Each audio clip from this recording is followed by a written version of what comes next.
Hello दोस्तों, नमस्कार। मेरा नाम है रोहित कुमार। आप सभी का स्वागत है हमारे इस यूट्यूब चैनल पे। आज के इस वीडियो में हम आपको बता रहे हैं रेलवे ग्रुप डी की जो परीक्षाएं हो रही थी, मतलब परीक्षा होने वाली हैं, जो परीक्षाएं हो चुकी हैं आपकी 2022 में। सॉरी, 2022 भी है, लिख नहीं पा रहा हूँ। 2022 में जो पेपर हुए थे उसी के सॉल्यूशन लेकर आए हैं। और चलिए शुरुआत करते हैं आज की इस वीडियो की। यहाँ पे ये चौथा वीडियो रहेगा, दूसरे सेट का दूसरा वीडियो है, जिसमें 50 से आगे के क्वेश्चन शुरू करेंगे।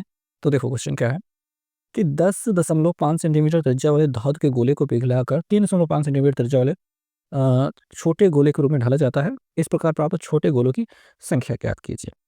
तो जब भी संख्या ज्ञात करनी है, संख्या n बराबर हो जाएगा क्या, बड़े गोले का आयतन। याद रखेंगे, बड़े गोले का आयतन बटे छोटे गोले का आयतन, छोटे गोले का आयतन।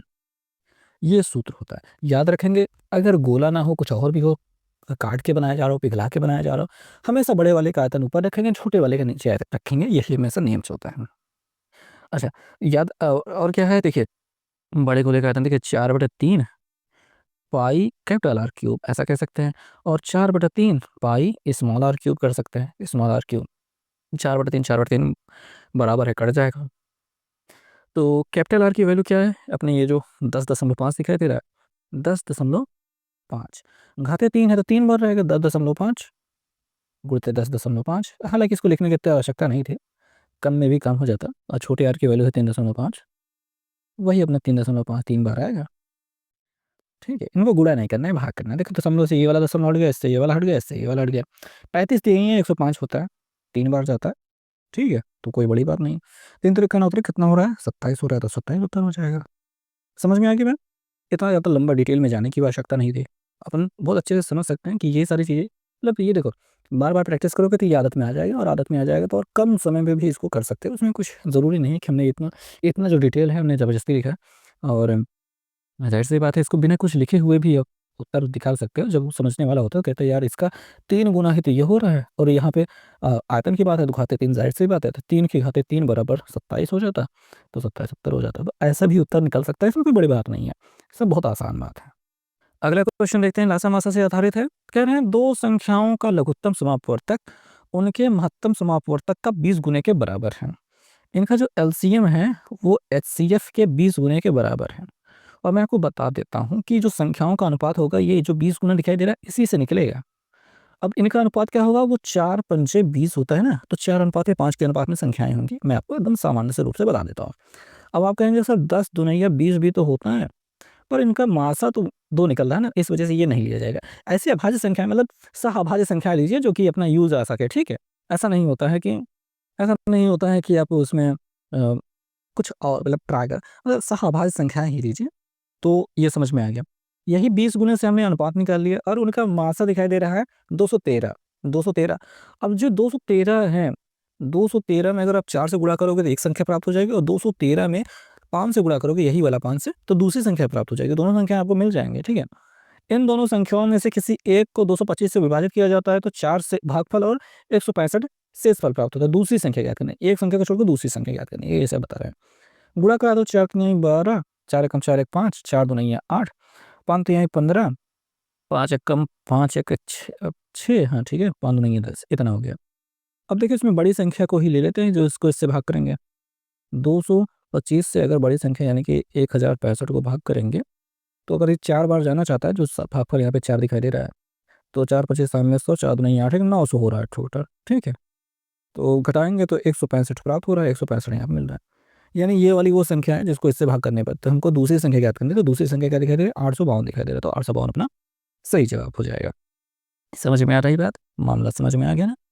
हमेशा ध्यान दें, मतलब चीज़ बहुत आसान है, कुछ है नहीं इसमें।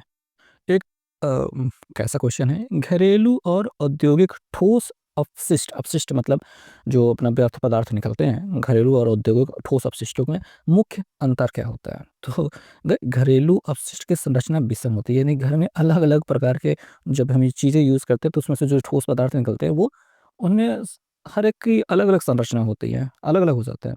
जबकि औद्योगिक वाले में ज़्यादातर क्या होते हैं, वो एक समान होते हैं।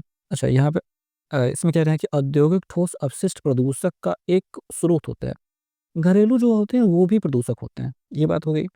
घरेलू ठोस अपशिष्ट की मात्रा कम होती है, एक घर में कम होती है, एक घर में कम होती है, लेकिन बहुत सारे घरों में तो ज़्यादा ही होती है। और औद्योगिक वाले में कह सकते हैं कि उसमें ज़्यादा ठोस अपशिष्ट निकलते हैं, तो इससे ज़रूरी नहीं होता, क्योंकि जो उनका मटेरियल वेस्ट होता है उसको रीयूज़ कर लेते हैं ना वो, फेंकते तो हैं नहीं। बहुत कम चीज़ें होती हैं जो निकल पाती हैं बाहर। अब अपने यहाँ जैसे फ्रिज खराब हो गया तो फ्रिज निकाल के फेंक दोगे बाहर, पूरा का पूरा। औद्योगिक ठोस अपशिष्ट प्रकृति में मौसमी होता है। मौसमी होता है? ये मौसमी होता है या कोई मतलब नहीं समझ में आ रहा, लेकिन खैर ठीक है। आपने इसका सही उत्तर समझ लिया, आगे चलते हैं। नेक्स्ट क्वेश्चन हम देखते हैं। यहाँ पे अगला प्रश्न है कि कथन निष्कर्ष के प्रश्न हैं, और कुछ बड़ी बात तो है नहीं, कथन निष्कर्ष में ही आ जाते हैं, डायरेक्ट आ जाते हैं इसमें। ठीक है। कह रहे हैं कुछ चूहे खरगोश हैं। यहाँ पे कुछ वाला हिस्सा है, तो ये कुछ वाला हिस्सा हमने बना दिया, कुछ चूहे खरगोश हो गए हैं। तो यहाँ पे हम लिख देते हैं चूहा, यहाँ पे लिख देते हैं खरगोश। खरगोश लिख दिया, कितनी गंदी खरगोश लिखा है मैंने। सभी खरगोश गाजर है, जितने भी खरगोश हैं वो गाजर हैं। अच्छा, ये भी होता है। लो, सभी खरगोशों को मैंने गाजर बना दिया, ये हो गया गाजर। ठीक है। कुछ गाजर संतरे हैं। अच्छा, कुछ गाजर जो है वो संतरा, कुछ ही हिस्सा में जोड़ते हैं। यहाँ पे हम संतरे में हमने जोड़ दिया। ठीक। कुछ चूहे गाजर हैं, चूहों का कुछ हिस्सा गाजर में है, बिल्कुल सही बात है, ये एकदम सही है, इसमें कोई समस्या नहीं है। कुछ खरगोश संतरे हैं, देखो खरगोश वाला हिस्सा ये था ना, समझ में आ रही बात। ये वाला हिस्सा संतरे से जुड़ भी सकता है और नहीं भी जुड़ सकता है।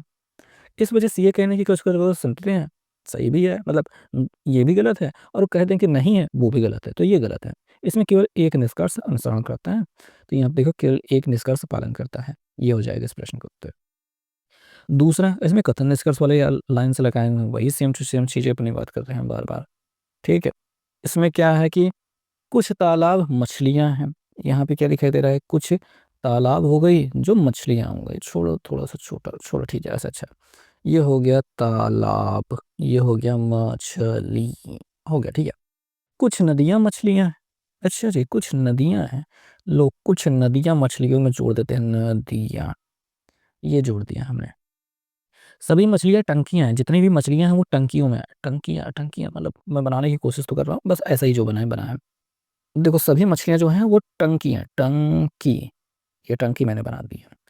अब निष्कर्ष देखते हैं कि कुछ नदियां टंकियां हैं, जो नदियां हैं वो टंकियां हैं। हाँ, ये तो मिल जाएगा, कोई समस्या नहीं। देखो नदियों वाला हिस्सा ये टंकियों में टच करेगा, जाहिर सी बात है वो तो करेगा ही, तो ये पहला वाला सही है। कुछ तालाब नदियां हैं, तालाब यहाँ पे हैं, नदियां यहाँ पे हैं। अच्छा, ये देखो दोनों मिल भी सकते हैं, दोनों मिल भी सकते हैं और नहीं भी मिल सकते हैं। तो यहाँ पे ये कहना कि ये नदियां हैं, तालाब नदियां हैं और नहीं भी हैं, दोनों ही प्रश्नों में गलत ही होगा। तो इसमें केवल एक निष्कर्ष अनुसरण करता है। तो आप देख सकते हो यहाँ पे केवल एक निष्कर्ष पालन करता है। अगला प्रश्न देखते हैं। अगला प्रश्न में अपना रीजनिंग दिया गया है, रीजनिंग में क्या क्या चल रहा है संबंध भी देखना है, तो थोड़ा जूम करेंगे तो समझ में आ जाएगा। अब यहाँ पे PAIN, उसमें ये हो रहा है, तो यहाँ पे PA को उलट दिया है, IN को उलट दिया है, MO को उलट दिया है, DE को उलट दिया है। तो JU को उलट दो, UJ बना दो, ST को उलट दो, TS बना दो। ये दिखाई दे रहा है सेम टू सेम, बहुत सिंपल है। अगला प्रश्न है कि निम्नलिखित में से किस इकाई को राज्य विधानमंडलों द्वारा सौंपे गए कार्यों का निर्वाह एवं शक्तियों का प्रयोग करने के लिए पंचायती राज व्यवस्था की आधारशिला के रूप में माना जाता है? तो ग्राम सभा को माना जाता है। पंचायती राज व्यवस्था तो ग्राम सभा, बस सिंपल बात है। अगला प्रश्न देखते हैं कि 10 इकाई बाह्य त्रिज्या और 5 इकाई अंतः त्रिज्या वाले खोखले अर्धगोले का संपूर्ण पृष्ठीय क्षेत्रफल। देखो भैया, खोखला अर्धगोला कैसे बनता है, मैं क्या बनाऊं, कैसे कहूँ बिना तेरे जिंदगी ये क्या होगी। लो, ऐसा कुछ बनने का प्रयास मैंने कर लिया है। ठीक है। यहाँ से यहाँ तक ये वाला 10 है, ये वाला 5 है। ठीक। अब इसका देखो बाहरी पृष्ठ ये वाला भी, अंदर वाला पृष्ठ ये वाला भी, और ये देखो एक चपटा वाला पृष्ठ ये दिखाया है, ये 3 पृष्ठ टोटल होंगे। तो इसके लिए देखो क्या होता है, 2πr², ये हो गया फॉर्मूला। कैपिटल आर, बाहरी आर है तो कैपिटल आर। अंदर वाले के लिए 2πr² हो जाएगा। और इस वाले के लिए जो ये वाला हिस्सा है, जो चपटा वाला हिस्सा, ये देखो रंग देते हैं हम, ये वाला हिस्सा भी तो रहेगा ना। ये वाले के लिए देखो pi capital R square minus pi small R square, ये फार्मूला बनता है, यही सेम चीज़ होती है। तो चलिए देखते हैं। सबसे पहले तो इसको निकालते हैं। कैपिटल आर है तो 10, 10 का वर्ग 10 धामा 100, 100 दुनिया 200, 200, 200 पाई, इतना हो गया। अंदर वाले का देखिए स्मॉल आर है, स्मॉल आर का 5 है, 5 का वर्ग क्या होगा, 5 5 25, 25 दुनिया 50, 50 पाई। 50 पाई ये अंदर वाले हो गया। अभी ये चपटे वाले हिस्से का निकालना बाकी है। तो इसमें से पाई कॉमन ले लो, पहली बात तो पाई कॉमन ले लो। कैपिटल आर का वर्ग 100 का वर्ग 100 हो जाएगा। स्मॉल आर का स्मॉल का यहाँ पे क्या हो जाएगा 50। ठीक है, सॉरी 25 अरे यार कहाँ चला गया है मेरा गोला। हाँ रिकॉर्डिंग चल रही है। तो अच्छा इसको यहाँ पे नहीं, यहाँ पे कर लेते हैं। देखो पाई इसमें कैपिटल आर हमने कहा था, कैपिटल आर का वर्ग 10 100 हो जाएगा, माइनस स्मॉल आर का क्या होगा 5 का वर्ग 25 हो जाएगा। कितना हो जाएगा यहाँ पे बचेगा 75 पाई। तो यहाँ पे 75 पाई हो जाएगा। इन्हीं सभी का योग कर लो, उत्तर मिल जाएगा। यहाँ पे देखो 5 दिखाई दे रहा है, 7 5 12 और 325 पाई। तो 325 पाई अपना सही जवाब हो जाएगा। मैंने चित्र के साथ आपको समझाया है। अगला क्वेश्चन है कि निम्नलिखित कौन सा तत्व तांबे से अधिक क्रियाशील है। देखो चांदी, प्लेटिनम और सोना जो है तांबे से ज़्यादा क्रियाशील नहीं है, जिंक उनसे ज़्यादा अक्रियाशील है। ठीक, और इस चीज़ को याद करने के लिए तत्वों की जो धातुओं की सक्रियता श्रेणी है उसको याद करना होता है, तब आपका काम बनता है। अगला प्रश्न है कि आंकड़े दिए गए हैं, यहाँ पे दिखाई दे रहा है इतना सब आंकड़ा की मध्यिका x है, यानी यदि इन आंकड़ों में 2 यहाँ पे 2 दिखाई दे रहा है और 8 यहाँ दिखाई दे रहा है को क्रमशः 21 और 18 में बदल दिया जाता है, तो इस प्रकार आंकड़ों की मध्यिका y हो जाती है। तो 3x माइनस वाई की वैल्यू क्या होगी, इसका मान क्या होगा। तो हमें इतना जो आंकड़ा दिखाई दे रहा है उनकी मध्यिका मतलब फार्मूला तो आप जानते हैं, एकदम बीचों बीच जो होगी वही मध्यिका होगी। और बीच में अगर 2 लोग मिल जाते हैं तो उन दोनों को जो जोड़ कर आधा कर देंगे तो वो मध्यिका हो जाती है।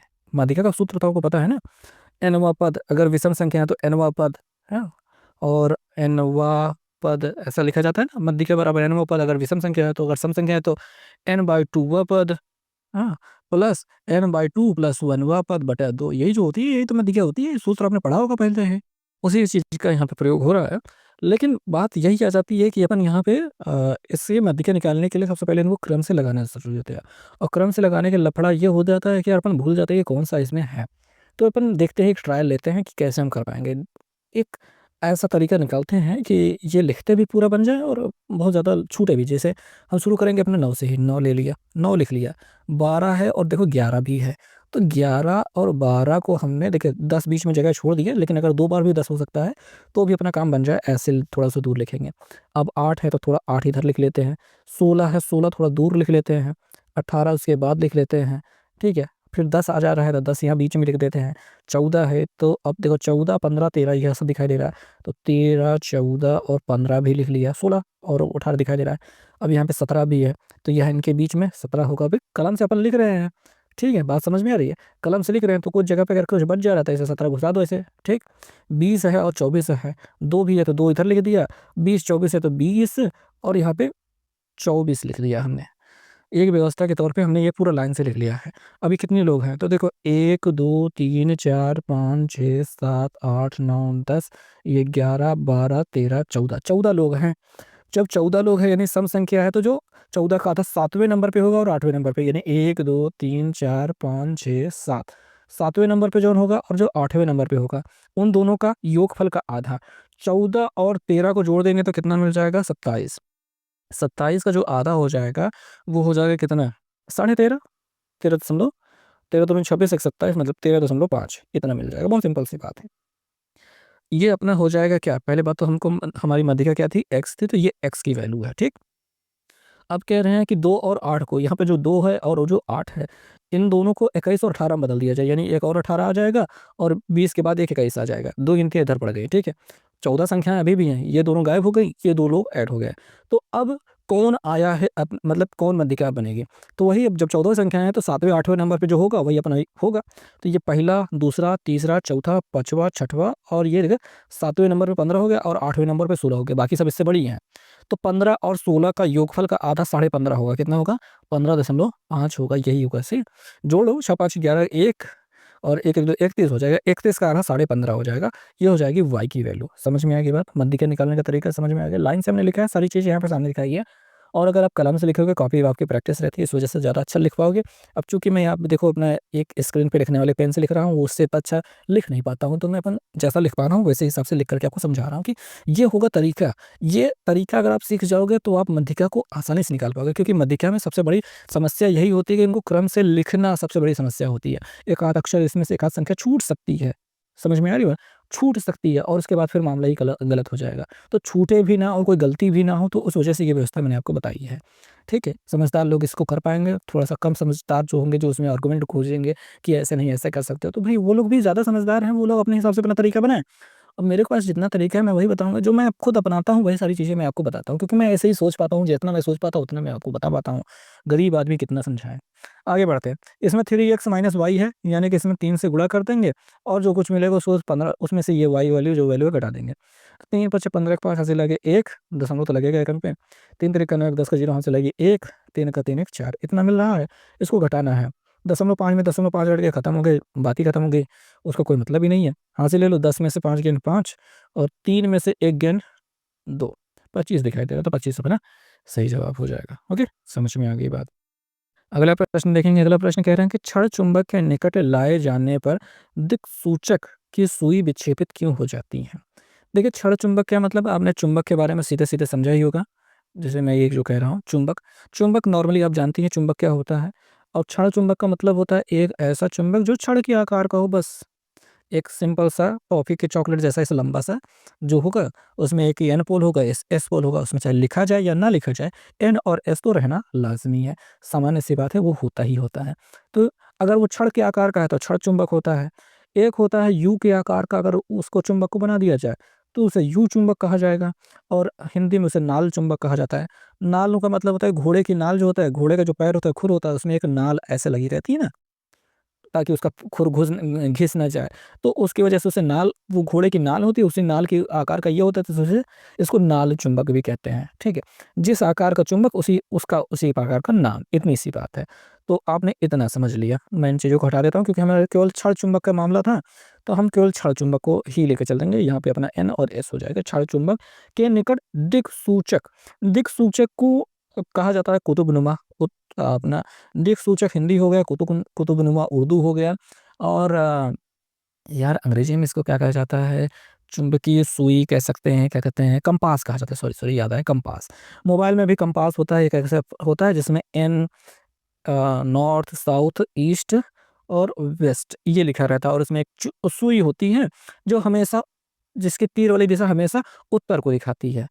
अब ज़रूरी नहीं है कि देखो, जैसे मान लो इधर की ओर उत्तर है, आपने इसको ऐसे रखा तो ये उत्तर-दक्षिण की ओर ही दिखाएँगे। अब बस आपको कंपास को इसको ऐसे रोटेट करके उत्तर को पहचानना है कि इधर की ओर उत्तर है। तो मामला ये होता है कि ये जो कंपास होता है, जिसको दिक्सूचक कहा जाता है, कुतुबनुमा कहा जा रहा है, इसको जब इस चुंबक के पास लाया जाता है तो भाई धर पहले बात तो ये हमेशा उत्तर की ओर क्यों दिखाती है? जो पृथ्वी है, पृथ्वी के पास अपना एक चुंबकीय क्षेत्र होता है, जिस वजह से ये हमेशा उत्तर-दक्षिण दिखाता है। और अगर आप किसी चुंबक के पास, आप क्षण चुंबक के पास या फिर यू आकार वाले चुंबक या फिर जो स्पीकर में निकलता है उस चुंबक के पास भी अगर आप इसे ले जाएँगे, तो ये नॉर्मल अपना उत्तर-दक्षिण दिखाने के बजाय इस चुंबक से प्रभावित होकर के अपनी थोड़ा वो दिशा चेंज कर लेता है, ठीक? तो यही कह रहे हैं विक्षेपित होना, विक्षेपित होने का मतलब दिशा चेंज करना, किसके प्रभाव में आकर के? कोई भी चुंबक, क्षण चुंबक हो, यू चुंबक हो, ठीक है? कोई भी चुंबक हो, उसके प्रभाव में आने की वजह से। तो ये विक्षेपित हो जाती है, तो इतना सबको समझ में आ गया ना? तो ये विक्षेपित क्यों हो जाती है? क्योंकि यह चालक होती है, तो दिक्सूचक क्या चालक है, तो इसमें कोई बैटरी नहीं लगती है, तो इसमें कोई चालक नहीं है, तो चालक गलत है। क्योंकि यह एक लघु चुंबक होता है, एक छोटा चुंबक होता है, तो बिल्कुल सही बात है, इसमें केवल एक छोटा चुंबक होता है। क्योंकि यह एक लौह छड़ होती है, लोहे की छड़ नहीं होती भई। लोहे की छड़ अकेले होती है, तो हर एक लोहा उत्तर-दक्षिण दिशा को दिखाता है। एक चुंबक होता है, छोटा-सा चुंबक होता है, जिस वजह से उत्तर-दक्षिण दिशा को दर्शाता है। तो ये वाला लौह छड़ वाला भी गलत है, क्योंकि इसमें धारा प्रवाहित होती है, तो धारा भी नहीं प्रभावित होती है, क्योंकि भैया इसमें कोई बैटरी नहीं लगती है, तो कोई धारा नहीं प्रवाहित होगी। तो ये एक लघु चुंबक है, छोटा चुंबक है, इस वजह से दूसरा वाला विकल्प अपना सही जवाब है। मैंने कुछ ज़्यादा ही डिटेल में आपको समझा दिया, और माफ़ कीजिएगा मैंने इतने ज़्यादा डिटेल में इसको समझाया, क्यों समझाया मैंने यही मैं समझ नहीं पा रहा हूँ। अगले वाले सवाल पे हम चलेंगे। कह रहे हैं 6 दोस्त हैं, ये लोग दिखाई दे रहे हैं, इनके प्रत्येक की लंबाइयाँ अलग-अलग हैं, केवल 2 दोस्त की लंबाई डी से अधिक है। इसमें 6 दोस्त हैं ना? केवल 2 दोस्तों की लंबाई डी से अधिक है। तो डी से ऊपर थोड़ा अच्छा सा डी लिखो यार। डी के ऊपर केवल 1 और 2 दोस्त हैं। तो ये तीसरा हो गया, चौथा, 5वाँ, 6वाँ ऐसा लाइन से नीचे की ओर है, ठीक है? केवल 4 दोस्तों की लंबाई ज़ेड से कम है। ज़ेड से कम 4 लोग हैं, तो ज़ेड यहाँ पे होना चाहिए ताकि उनसे कम 4 लोग हो पाएँ। तो ये हो गई बातें। के की लंबाई ज़ेड से अधिक है, तो के को ऊपर डाल दो, ज़ेड से अधिक है तो। लंबाई के घटते क्रम में एफ का क्रम ई के बाद आता है। जो एफ है वो ई के बाद आता है घटते क्रम में, ठीक? यानी ज़्यादा से कम के सॉरी क्या कहना चाहते हैं कि घटते क्रम में ज़्यादा से कम की स्थिति में एफ का नंबर ई के बाद आता है। सही बात है, ई पहले आता है फिर एफ आता है, ये सही बात है। ए सभी दोस्तों में सबसे छोटा है, तो ए को सबसे नीचे डाल दो, एफ को यहाँ फिट कर दो और ई को यहाँ फिट कर दो, फिट हो गया फिटकरी की तरह। सभी दोस्तों में दूसरा सबसे लंबा कौन है? दूसरा सबसे लंबा, पहला सबसे लंबा ये है, दूसरा लंबा सबसे ये है।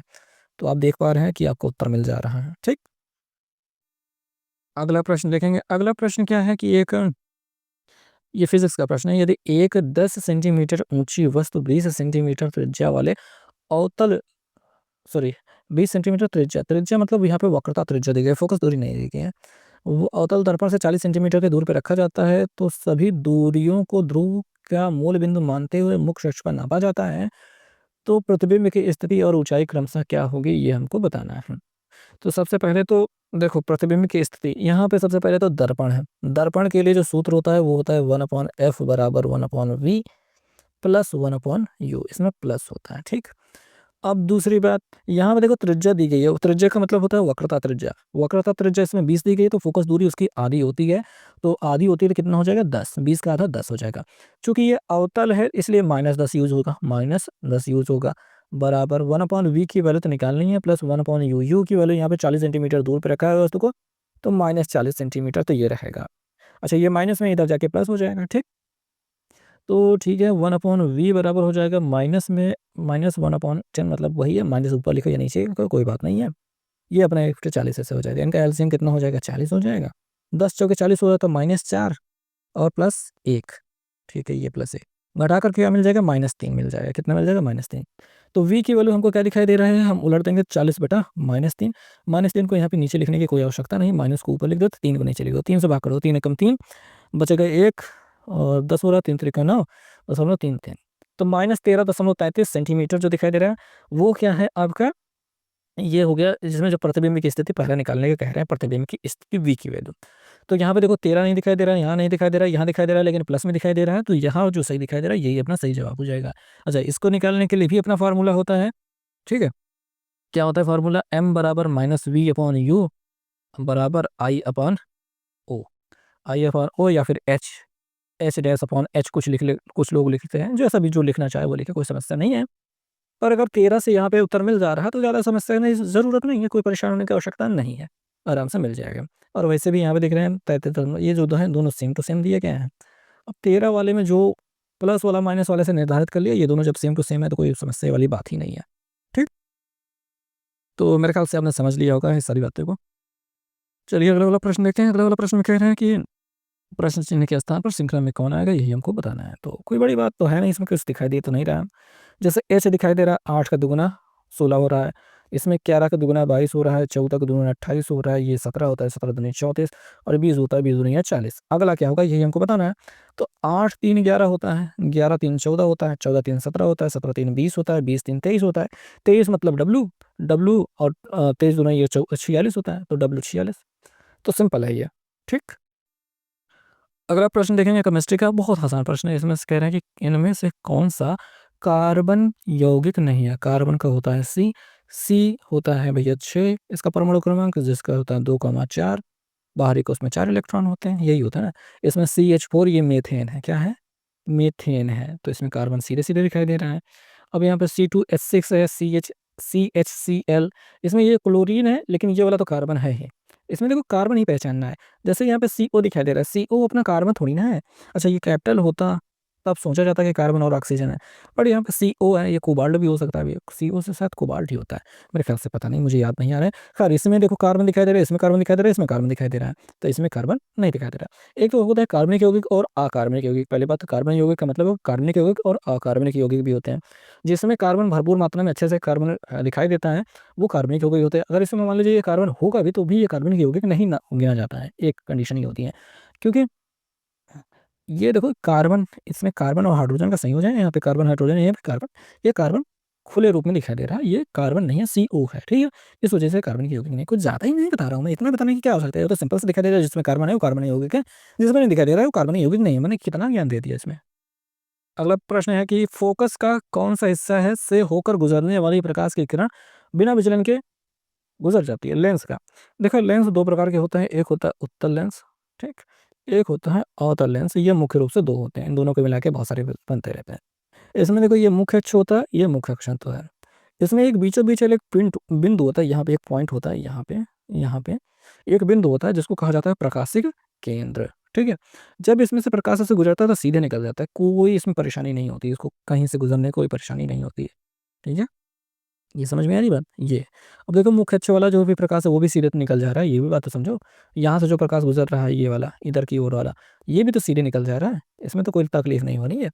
तो जो बिना विचलन के गुजर जाता है वो होता है अपना, मतलब जहाँ से गुजर जाता है वो होता है प्रकाशिक केंद्र। प्रकाशिक केंद्र पे कोई डायरेक्ट आ रहा होगा तो वो सीधे निकल जाएगा, कोई टेंशन नहीं होगी उससे। ओके, चलो अगला वाला क्वेश्चन देखते हैं। फिजिक्स का क्वेश्चन है, इसमें कहा जा रहा है कि यदि किसी चालक की लंबाई को दोगुना कर दिया जाए और अनुप्रस्थ काट का क्षेत्रफल को आधा कर दिया जाए तो प्रतिरोध पर क्या प्रभाव पड़ेगा। ठीक है, तो समझाते हैं। कहाँ समझाएंगे, ऐसे ही समझा पाएंगे। ठीक है समझाते हैं। देखिए जो प्रतिरोध आर बराबर होता है उसका फॉर्मूला होता है रो एल अपॉन ए, ठीक, रो एल अपॉन ए। जिसमें जो रो दिखाई दे रहा है, रो, ये होता है प्रतिरोध का, मतलब पदार्थ का गुण होता है, उसकी प्रतिरोधकता होती है, प्रतिरोधकता, ठीक। एल उसकी लंबाई, ए उसका अनुप्रस्थ काट का क्षेत्रफल होता है। अब कह रहे हैं लंबाई को दोगुना कर दिया जा रहा है तो एक नया आर बनेगा, नया आर। रो तो नहीं बदलेगा, एल की जगह देखो लंबाई को दोगुना कर दिया 2 एल हो गया, अनुप्रस्थ काट के क्षेत्रफल को आधा कर दिया तो ए बाई 2 हो गया। ये बाई 2 वाला ऊपर चला जाएगा, दो दुनी 4 हो जाएगा, क्या मिल जाएगा, 4 मिल जाएगा आगे। बाकी रो एल अपॉन ए तो रहेगा ही, तो इसमें क्या दिखाया जाएगा 4, तो 4 गुना हो जाएगा, क्या हो जाएगा 4 गुना। तो यहाँ पे इसके मूल मान का 4 गुना हो जाएगा, ये जो अपना सही है, यही अपना सही जवाब है। ओके, ये अगला वाला प्रश्न देखते हैं। अगला वाला प्रश्न है अपना, किससे, ये तो अपना, ये क्या कहते हैं उसको पता नहीं, कुछ तो कहते हैं, बहुत अच्छा चीज़ कहते हैं। चलिए देखते हैं कि ए ने 7,250 रुपये की पूंजी की व्यवस्था के से एक व्यवसाय शुरू किया। 3 महीने बाद 20 साझेदार के रूप में एक साथ जुड़ गया। ए ने व्यवसाय शुरू करने के एक बाद लाभ को ए और बी में 8:9 के अनुपात में विभाजित किया, तो बी ने कितना पूंजी योगदान दिया, तो ये हमको बनाना है। तो देखो भाई साल भर इन्होंने, साल भर के बाद ये सब किया है तो 12 महीने का मामला हो गया। 3 महीने बाद बी आया है, तो ए ने, पहली बात तो देखो ए ने 7,250 रुपये लगाए थे, वो साल भर के लिए लगा के रखा था, तो 12 महीने का हो गया, ठीक है। नीचे बी वाला का हालात नहीं पता तो बी लिख देते हैं, लेकिन उसने कितने महीने के लिए लगाया भैया, देखो ए ने लगाया 12 महीने, 3 महीने बाद आया था, यानी 9 महीने के लिए बी ने लगाया था। हम यहाँ पे लिख देते हैं 9, बराबर कर देते हैं। इनका जो भी अनुपात रहेगा उसी अनुपात में इनका लाभ भी विभाजित होता है, तो 8:9 के अनुपात में हो गया। बहुत प्यार से ये 9 9 काट देते हैं, ठीक है। अब देखो 4 दूनी 8 होता है, 4 तिहाई 12 होता है, ये हो गया। 2 से कट जाएगा ये, तो बी इधर पहुंच जाएगा, बी की वैल्यू यही हो जाएगी, 2 से कट जाएगा, 2 तिहाई 6 हो जाएगा, 2 छंग 12 हो जाएगा, 2 दूनी 4, 2 पंचे 10। हाँ ठीक है, इतना ही हो गया। 3 से गुणा करा देंगे, 3 पचे 15, 5 चलेगा, 3 दूनी 6 1 7 हो गया, 3 छंग 18, यहाँ से लगे 3 तिरका 9 10, यानी इतना सब कुछ मिल रहा है, ये दिखाई दे रहा है ना विकल्प में, तो बस उत्तर हो गया। समझ में आ गया, साझेदारी से कहते हैं। चलो नेक्स्ट क्वेश्चन देखते हैं, आयु संबंधित प्रश्न है। इसमें कहना है कि 10 वर्ष बाद ए की उम्र बी की 10 वर्ष पूर्व की उम्र से दोगुनी होगी। देखो मतलब ए की वर्तमान आयु कुछ है, 10 वर्ष बाद जो भी होगा, मतलब 10 जोड़ देते हैं, तो ये जो उम्र होगी बी की 10 साल पहले वाली, बी की जो भी उम्र है अभी, उससे 10 साल पहले जो भी उम्र होगी उसकी दोगुनी, बी की उम्र की दोगुनी होगी ए की उम्र। ऐसा कुछ लफड़ा सा हो गया। और ए जो है वो बी से 9 साल बड़ा है, जो ए है वो बड़ा है बी से कितना साल, 9 साल बड़ा है, तो ऐसा कुछ हो गया मामला। तो ए की वर्तमान आयु क्या करनी है, तो यहाँ से बी की वैल्यू निकालो, तो बी बराबर क्या हो जाएगा, ए माइनस 9 हो जाएगा। ए माइनस 9 को यहाँ पे बी की जगह पे रख दो, तो भैया बी की जगह पे हम रख देंगे, तो ए माइनस 9 दिखाई देगा, और क्या दिखाई देगा, यही अपना -10 दिखाई देगा, और गुणित 2 रहेगा। तो 2 से पहले बात तो यहाँ का जोड़ दो भाई, दोनों लोग जुड़ करके -19 हो जाएंगे, 2 से गुणा करा दो तो 2 ए मिल जाएगा, 19 दूना 38, -38 हो जाएगा, और यहाँ पे ए प्लस 10 दिखाई दे रहा है। ऐसा करो, इस ए को उधर भेज दो तो घट जाएगा, तो ए अकेले बचेगा, 2 ए में एक ए घट जाएगा, एक में बचेगा, ये 38 आके इधर जुड़ जाएगा तो 48 हो जाएगा। तो ऐसे में 48 उत्तर आ जाएगा। तो समझ में आ गई बात। तो ऐसा अपना समीकरण बना के हल कर सकते हैं, बाकी विकल्प जो ट्राई करना चाहे ट्राई कर ले, अपन ऐसे भी कर सकते हैं, ठीक है। अगला वाला सवाल देखते हैं, कथन निष्कर्ष का सवाल है, बहुत लंबा सा सवाल है यहाँ पे, मतलब लंबा नहीं है, यहाँ वाला लंबा लिखा है, लेकिन खुद से हमें कोई मतलब जाता है नहीं ना, अपने को तो कथन निष्कर्ष से मतलब है, तो कथन निष्कर्ष पे आ जाते हैं। तो यहाँ पे देखते हैं कि कोई नदी पहाड़ नहीं है, तो भैया ये होगी अपनी नदी, ये हो गया अपना पहाड़, कोई मतलब नहीं है तो ये हो गया अपनी नदी, ये हो गया अपना पहाड़, हो गया कोई बात नहीं, ठीक है। डी लिटन, कुछ पहाड़ झील हैं, जो कुछ पहाड़ हैं वो क्या है, कुछ झील है, ऐसा है। लो भैया हमने किसको झील बना दिया, ये झील हो गया। और कह रहे हैं कि सभी झीलें तालाब है, जितनी झीलें हैं वो सब तालाब के अंदर है, तो तालाब के अंदर झील को हमने डाल दिया, ले भैया हमने ये हमने तालाब बना दिया, ये तालाब हो गया बात। अब निष्कर्ष पे आ जाते हैं कि कुछ झीलें नदी नहीं है। जो झील है वो नदी नहीं है, बिल्कुल यहाँ पे कोई संबंध नहीं हो सकता, बिल्कुल ये सही बात है। इसमें कोई ऐसा मतभेद वाला मामला ही नहीं है कि ऐसा हो नहीं सकता। तो कुछ झील नदी नहीं है, बिल्कुल कोई झील नदी नहीं है, वो भी सही है, दोनों सही है, ठीक है। नहीं है वाला मामला सही है, ये सही है। कुछ झीलें पहाड़ है, तो झील का कुछ हिस्सा पहाड़ से जुड़ा हुआ है, बिल्कुल सही है, वो तो सही बिल्कुल है। और तालाब, कुछ तालाब पहाड़ है, कुछ तालाब पहाड़ है, तो ये भी सही है। तो तीनों के तीनों यहाँ पे सही दिखाई दे रहे हैं। तो तीनों सही दिखाई दे रहे थे, यहाँ पे आप देख सकते हैं कि निष्कर्ष 1 2 3 पालन करते हैं, तो ये हो गया अपना सही जवाब। तो नेक्स्ट क्वेश्चन आ जाते हैं कोडिंग डिकोडिंग के। कोडिंग डिकोडिंग के क्वेश्चन में देखो भैया इतना याद रखना कि मैंने आपको बहुत पहले बता रखा है कि जब भी पेपर देने जाओ, पेपर कहीं पे भी शुरू हो, अपन टेस्ट भी दे रहे हो, तो भी आप क्या करोगे, एक पेपर में ए से जेड तक लिख डालना पूरा। कोडिंग डिकोडिंग के जितने क्वेश्चन रहेंगे वो इसी को देख करके आराम से कर पाओगे। तो ये सब जरूरी बातें हैं। फिलहाल आइए देखते हैं प्रश्न में क्या चल रहा है। तो यहाँ पे देखो इसमें लिखा है, तो इसको इस रूप में लिखा जाता है, इसको इस रूप में लिखा जाता है, इसको किस रूप में लिखा जाएगा। तो देखो बी को होता है 2, जी होता है अपना 7, इसमें देख रहे हो सीधा सीधा 5 जुड़ता हुआ हमें प्रतीत हो रहा है, ठीक है। डी होता है 4, ये होता है एच होता है 8, हमको क्या दिखाई दे रहा है, 4 जुड़ता हुआ प्रतीत हो रहा है। एस होता है कितना 19, और वी होता है कितना, टी यू वी हमारा 22 होता है। 19 3 22 हो रहा है, यानी 3 जुड़ता हुआ दिखाई दे रहा है। एच होता है 8 और जे होता है 10, तो 2 जुड़ता हुआ दिखाई दे रहा है, ठीक है। और के से एल प्लस 1 दिखाई दे रहा है, मतलब 1 जुड़ता हुआ। वही सेम टू सेम आप इसमें देखोगे तो वही दिखाई देगा, तो इसमें वही सेम चीज़ कर लो। ई होता है 5 पे 5 जोड़ दो भैया, 5 5 10 हो जाएगा, 10 मतलब जे। देखो 10 मतलब जे। ई होता है 12 पे, ठीक है, सॉरी एल होता है 12 पे, 12 में 4 जोड़ दो तो हो जाएगा कितना, 16। 16 मतलब पी, पी हो गया। अब यहाँ पे अच्छा एल, और उसके बाद पी आ रहा है।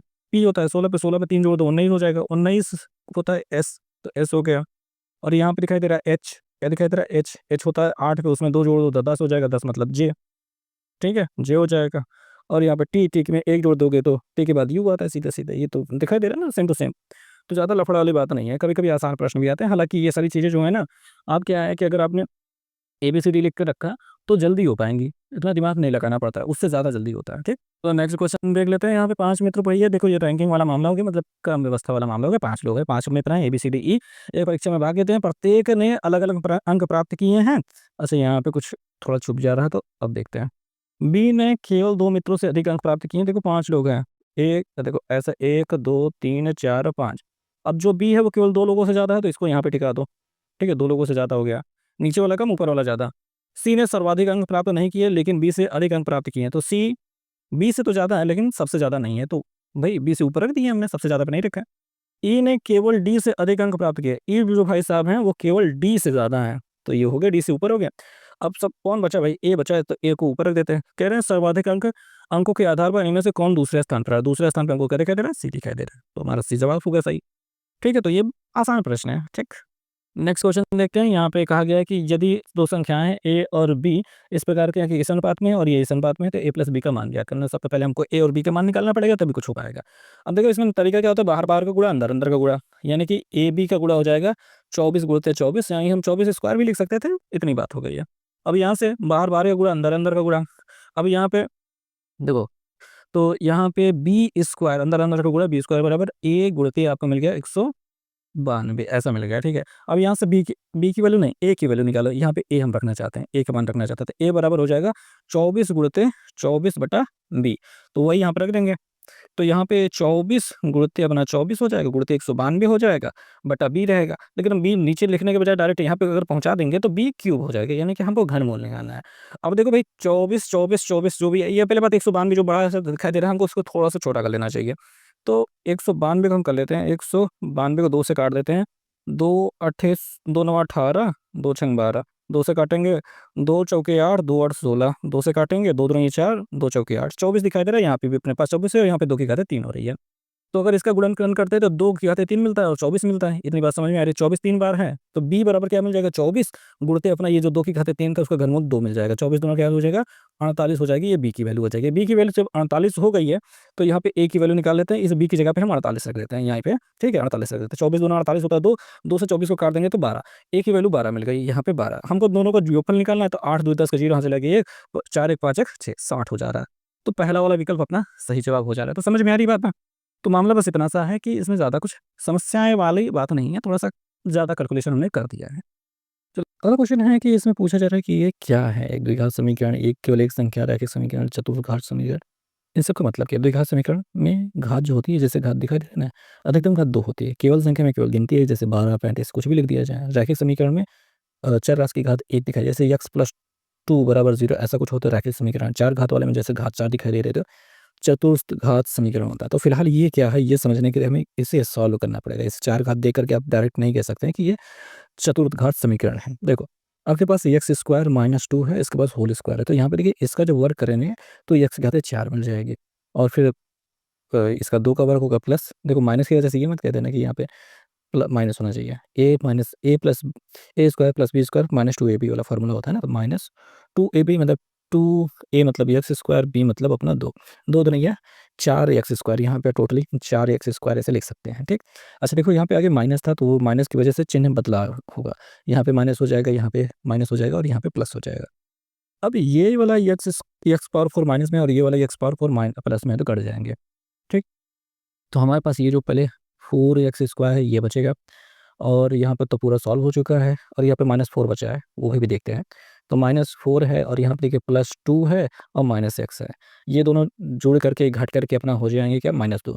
तो 4x² माइनस पहले x लिख लेते हैं, और -2 बराबर 0 हो जाएगा। तो ये हो जाएगा अपना एक द्विघात समीकरण। इस वजह से द्विघात समीकरण है ये, क्योंकि यहाँ पे x⁴ जो मिला था वो कट गया, ठीक है। ये ज़रूर मतलब यही ज़रूरी बात होती है। तो अगला प्रश्न देखते हैं। अगला प्रश्न हमारे पास है कि किसी चालक का प्रतिरोध इसका या इसके किसके अनुक्रमानुपाती होता है? देखिए, प्रतिरोध का जो फ़ॉर्मूला होता है, वो होता है रो L/A। तो यहाँ पे देखिए, जो क्षेत्रफल, यहाँ पे आयतन से कोई मतलब नहीं, तापमान से भी कोई मतलब नहीं, अनुप्रस्थ काट का क्षेत्रफल देखो नीचे है तो व्युत्क्रमानुपाती है, लंबाई ऊपर है, ये L हमने बना के रखा है, बहुत गंदा सा है पर L ही है, तो लंबाई के अनुक्रमानुपाती होता है, ठीक।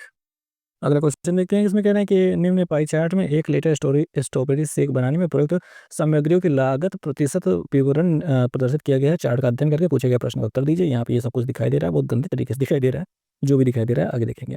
आगे क्या देखना है कि यहाँ पे संदर्भ कुछ दिया गया अंग्रेजी में, वही हिंदी में दिया गया। 1 लीटर स्ट्रॉबेरी शेक बनाने में प्रयुक्त सामग्रियों की लागत प्रतिशतवार, यहाँ पे सब कुछ दिया गया है। अब कह रहे हैं कि 3 लीटर स्ट्रॉबेरी शेक बनाने की लागत इतनी है, तो 1 लीटर स्ट्रॉबेरी शेक बनाने के लिए प्रयुक्त स्ट्रॉबेरी की लागत कितनी होगी? तो यहाँ पे मतलब क्या था, हाँ, कि 1 लीटर स्ट्रॉबेरी शेक बनाने में प्रयुक्त स्ट्रॉबेरी की लागत बतानी है। देखो भैया, पहली बात तो ये हो गया, ये 1500 रुपए जो हो गया 3 लीटर का है, तो हम 3 से भाग कर देंगे, तो 1 लीटर स्ट्रॉबेरी शेक बनाने में हमको लग रहा है 500 रुपया। 500 रुपये लग रहा है, लेकिन उनमें स्ट्रॉबेरी की लागत है। स्ट्रॉबेरी यहाँ पे देखो, ये स्ट्रॉबेरी है, मतलब गंदा दिखाते हैं, ये 20% वाला उसी रंग का है ना ये, मतलब मैं कलर चेंज कर लेता हूँ पहले। देखो, ये स्ट्रॉबेरी है, स्ट्रॉबेरी का रंग यहाँ पे लाल वाला, वही सेम टू सेम 20% आपको दिखाई दे रहा है। अब वापस ब्लैक में आ जाते हैं, तो 20% 500 का हमें 20% ही निकालना है, 0 कट जाएगा, 20 पंचे 100 रुपये, 100 रुपये अपना उत्तर हो जाएगा, ठीक। तो यहाँ पे देखो 100 रुपये हमें उत्तर के रूप में दिखाई दे रहा है। अगला प्रश्न देखते हैं। अगला प्रश्न में कहा गया है कि कुछ तो कहा गया, बहुत अच्छी बात कही गई है कि वही है, मतलब ये इन लोगों को चेक करती है, और अगले वाला बताइए कि क्या होगा। तो यहाँ पे देखिए 139 है, ये 150 है, 39, 50 कितना जुड़ रहा है यहाँ पे, अगर हम देखें तो ध्यान से घटा के देख लेते हैं। 10 में से 9 गिने 1, और 4 में से 3 गिने 11 जुड़ रहा है, ठीक। और आगे का देखते हैं, तो यहाँ पे 73 में 84 जो हो रहा है, 4 में से 3 घटा दो 1 मिल जाएगा, 8 में से 7 घटा दो 1 मिल जाएगा, मतलब 11 जोड़ा जा रहा है। 17 में 11 जोड़ दो, फिर 7 एक 8 हो जाएगा, 2 हो जाएगा 28 दिखाई दे रहा है। तो मतलब सिंपल है सवाल ये, कुछ ज़्यादा ही आसान है। अगला वाला क्वेश्चन देखते हैं। अगला वाला क्वेश्चन में कहा गया है कि देखो भाई, नीले और लाल प्रकाश के समान मात्रा में मिला देने पर क्या निर्मित होता है? देखो भैया, हमको मैजेंटा नहीं पता सच बताएँ तो। देखो, सफ़ेद तो नहीं बनता, गलत बात है। हरा और नीला मिलाने पे हरा नीला बन जाएगा। भाई, लाल मिलाने पे हरा नीला तो बनेगा नहीं, नीले हरे।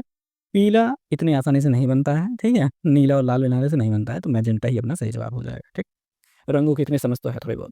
अगला प्रश्न देखते हैं। इसमें कहा गया है कि दिए गए अक्षरों और प्रतीकों को अनुक्रम का अध्ययन कीजिए और पूछे गए प्रश्न के आधार पर उत्तर दीजिए। यहाँ पे अनुक्रम दिखाई दे रहा है। कह रहे हैं कि इस अनुक्रम में ऐसे कितने व्यंजन व्यंजन हैं जिनके ठीक पहले एक स्वर आता हो और ठीक बाद में एक प्रतीक आता हो, ठीक।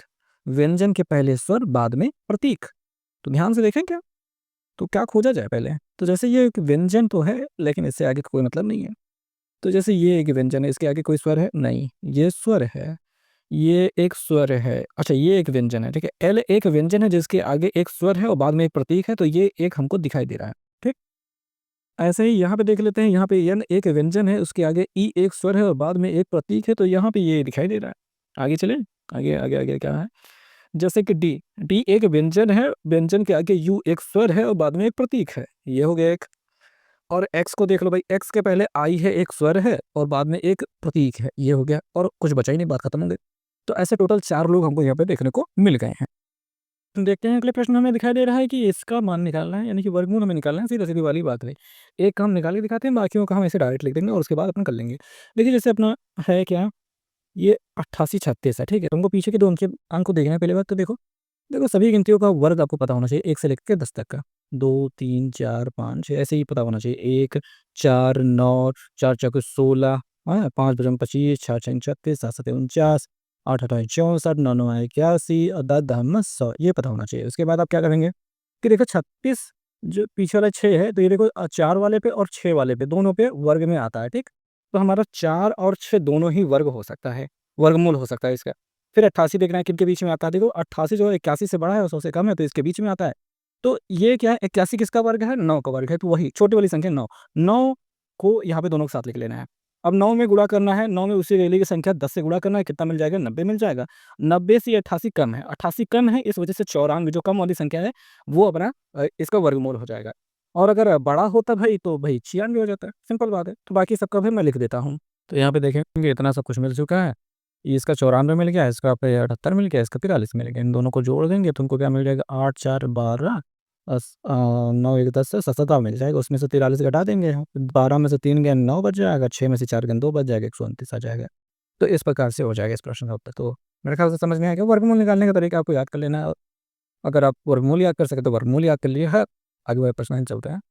अगला एक बायोलॉजी का प्रश्न है जिसमें सही कथन की पहचान करनी है। तो भैया बात यहाँ पे चौथा वाला सही है कि एक्स गुणसूत्र वाले शुक्राणुओं में 23 गुणसूत्र होते हैं और वाई गुणसूत्र वाले शुक्राणुओं में भी 23 गुणसूत्र होते हैं। ये वाला इस प्रश्न का उत्तर हो गया। अगला क्वेश्चन है कि विप्रो लिमिटेड का निगमन कब हुआ, तो 1945 में विप्रो लिमिटेड होगा कुछ। अगला प्रश्न देखते हैं कि जिसमें एक श्रृंखला दी गई है, इसमें कहना है कि श्रृंखला के सभी संख्याओं को हटा दिया जाए तो कौन सा दाहिनी ओर से छठवा होगा, दाहिनी ओर से छठवा। देखिए ये पहला हो गया, ठीक है, संख्या हटा दो। दूसरा हो गया, तीसरा हो गया, संख्या हटा दो। चौथा हो गया, पांचवा हो गया, छठवा। छठवा कौन सा, वाई अपना। देखो यहाँ पे स्टार जो है संख्या नहीं है, वो एक प्रतीक है। हमें जो संख्या हटानी थी तो हमने संख्या हटा दिया और गिन लिया, ऐसे ही बस उत्तर मिल गया, ठीक।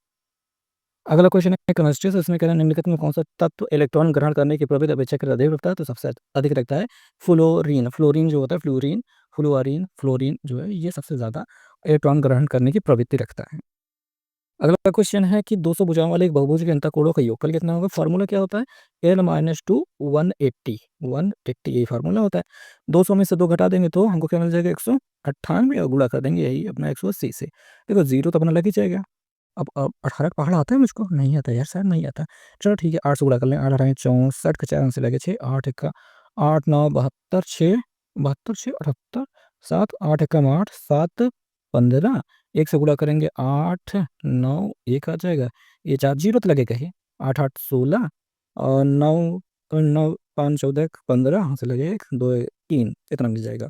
तो देख लो भैया ये दिखाई दे रहा है, तो सही जवाब है अपना। फार्मूला सही है, बस पहाड़ा हमको नहीं आता 18 का। अगला क्वेश्चन देखते हैं। अगला क्वेश्चन में देखो एक दिए गए हैं शब्द जिसमें कह रहे हैं प्रत्येक स्वर को अंग्रेजी वर्णमाला के क्रम के अनुसार ठीक बाद आने वाले अक्षर में बदल दिया जाता है और प्रत्येक व्यंजन को अंग्रेजी वर्णमाला के अनुसार आने वाले उसके ठीक बाद आने वाले अक्षर में बदल दिया जाता है। तो मतलब क्या बकलोली कर रहे हो भैया, जब स्वर को भी बदल दे रहे हो उसके अगले वाले में ही, व्यंजन को भी उसी के अगले ठीक बाद आने वाले में ही, मतलब ठीक बाद मतलब जैसे ए के बाद बी आ जाता है, हाँ, बी के बाद सी आ जाता है।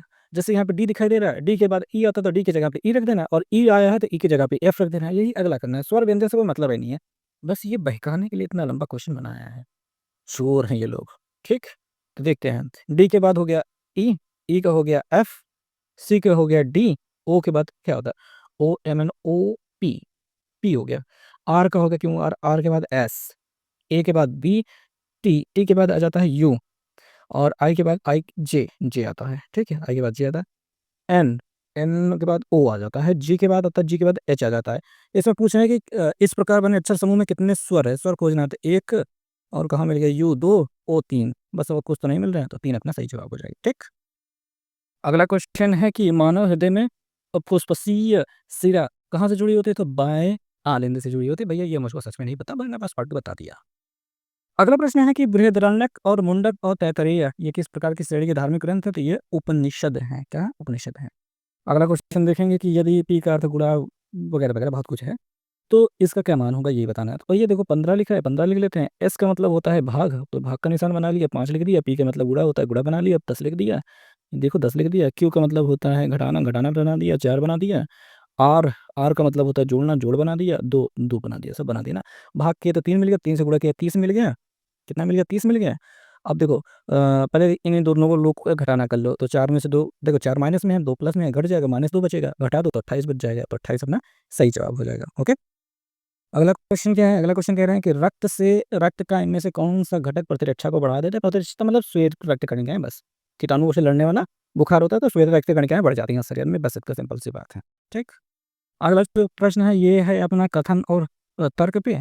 क्या है कि जान से मारने की धमकी मिलने के बाद एक प्रत्यक्षदर्शी ने आपको रक्षा के लिए बंदूक का लाइसेंस के लिए आवेदन किया है। ठीक है? आवेदन कर दिया। तर्क क्या था कि हाल ही में एक लोकप्रिय गायक की मौत की धमकी भरा पत्र मिलने के बाद 1 हफ्ते बाद उसको गोली मार के हत्या कर दी। ये तो भैया देखो हत्या कर दी तो भई उसके लिए तर्क जायज़ है, मिलना ही चाहिए। मशहूर हस्तियों को अपनी शक्ति का दुरुपयोग करने के लिए जाना जाता है और कड़ाई से कइयों को लुप्तपाय जानवरों के नहीं ये लुप्तपाय जानवरों वाला कोई मामला नहीं है। पहला वाला तर्क ही अपना इसमें ज़्यादा सही है। ठीक? तो यहाँ पे हम देख सकते हैं कि भैया यहाँ पे क्या दिया है, ये कथन तर्क 2 कथन का समर्थन नहीं करता जबकि कथन A का समर्थन करता है। ठीक? ये सही जवाब है। अगला वाला प्रश्न देखते हैं। अगला वाला प्रश्न कहा जा रहा है कि भैया उस कह रहा है उस संख्या का चयन कीजिए जो आगे आएगा। पहले थोड़ा-सा ध्यान से देख लेते हैं कि इसमें क्या हो रहा है। कुछ जोड़ा ही जा रहा होगा, जोड़ा घटाना देख लेते हैं। 7 में से 2 गेंद तो कितना बचता है? 5। 5 में से 3 गेंद 2। 13 में से 7 गेंद तो कितना बचेगा? 13 में 7 गेंद 6 बचेगा। 8 में से 5 गेंद 3। अच्छा 25, 36 आगे तो 7 7 49 होना चाहिए। 12 में से 3 गेंद 9 और यहाँ बचा 13। 13 में से 3 बचे ना? 13, 13 में से 9 गेंद 4, 49 हो गया। अब यहाँ पे देखो 6 में से 2 गेंद 4 और 10 में से 4 गेंद 6, 64 हो गया। 5 में फिर 6 36 7 57 और 64 8 28 64 9 9 81 9 9 81 जोड़ दो भैया। 6 1 7 हो जाएगा, 8 हो जाएगा, 2 हो जाएगा। ठीक है? बहुत सिंपल सी बात है। सिंपल है ये। अगला वाला क्वेश्चन देखेंगे कि कीटों में गैस के विनिमय के लिए वायुनलियों का एक जाल होता है। कीटों में गैस के विनिमय के लिए वायुनलियों का एक जाल होता है, उसे क्या कहा जाता है? तो उसे श्वास प्रणाल कहा जाता है। ये कीड़ों में होता है। ठीक? अगला लास्ट क्वेश्चन देख लेते हैं जो कि अलग पेपर का लास्ट क्वेश्चन रहेगा। देखो इसमें कह रहे हैं इसकी वैल्यू क्या होगी? इसको ध्यान से देखने पर हमको क्या समझ में आता है? थोड़ा ज़ूम करके मैं दिखाता हूँ। देखो यहाँ पे देखो ये a की घाते 2 या फिर हाँ a की घाते 2 माइनस b की घाते 2। यहाँ पे माइनस लगने का क्या मतलब होता है? देखो भैया इसका क्या मतलब हो गया कि x की घाते 2 है उसके ऊपर क्यूब रूट लगा हुआ है और माइनस इसका वही सेम चीज़ है लेकिन बटे में है। x की घाते 2 क्यूब लगा है, क्यूब रूट लगा है और वही वाला मामला इसमें देखो वही है क्यूब रूट देखो क्या बना है x है उसकी क्यूब रूट लगा है लेकिन घाते 4 हो गई है, +1 है और वही प्लस में करके 1 बटे अंडर रूट के अंदर वही अपना x है घाते 3 है वो घाते यहाँ पे 4 लगा हुआ है, ऐसा है। तो ये जो पूरा सिस्टम बना हुआ है ये किसको दिखाता है भैया? एक फ़ॉर्मूला होता है x cube minus y cube का जिसके बराबर होता है एक कोष्ठक में एक्स प्लस वाई होता है सॉरी माइनस होता है सॉरी गलती हो गई एक्स माइनस वाई होता है दूसरे कोष्ठक में x square plus 1 plus y square होता है ये होता है फार्मूला। इसी चीज़ को यहाँ पे सीधा सीधा दिखाई दे रहा है। अब एक्स की जगह पे अपना एक्स के घाते 2 को लिया गया है बस इतनी सी बात है। तो यहाँ पे इस रूप में बदलना है तो भैया यही जो अपना दिखाई दे रहा है एक्स है ठीक है।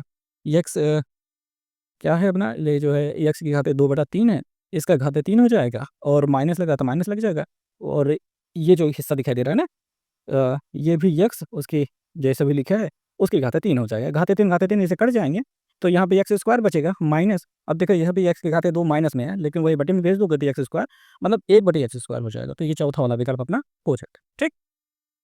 तो मेरे ख्याल से मैंने पूरा अच्छे से समझा दिया और यहाँ सब पेपर समाप्त हो जाता है तो उम्मीद करते हैं कि आप लाइक, सब्सक्राइब, शेयर करेंगे। मिलते हैं नेक्स्ट वीडियो में। ठीक है?